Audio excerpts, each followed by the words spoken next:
while George Floyd's, I want to also talk about what's going on in terms of the changes that we're trying to see and not see in some ways in terms of our country.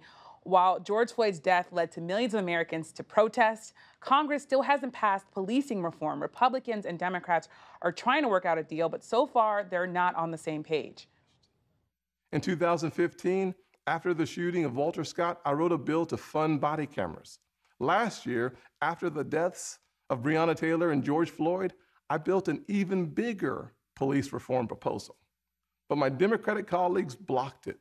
But I'm still working. I'm hopeful that this will be different. I'm going to accept whatever they come up with. I may not be happy with it, but I'm going to accept it. And one thing I've learned in this business, you aren't always happy with the product, but you really try to do your best you can to get to where we ought to be. Sara, I want to come to you. Talk to me a little bit about how all that we've been talking about has, you think, impacted how this is unfolding in Congress, especially from the ground up in the communities that you've been reporting in. Yeah, I think you can look at Congress again as a microcosm, although it's almost the macrocosm, but the microcosm, because I want to sort of take you to Minneapolis. Right after this happened, the streets were filled with people.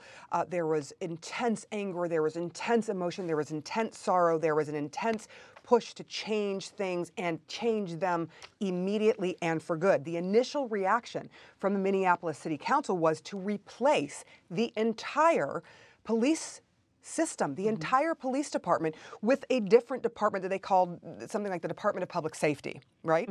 So that was a non-starter.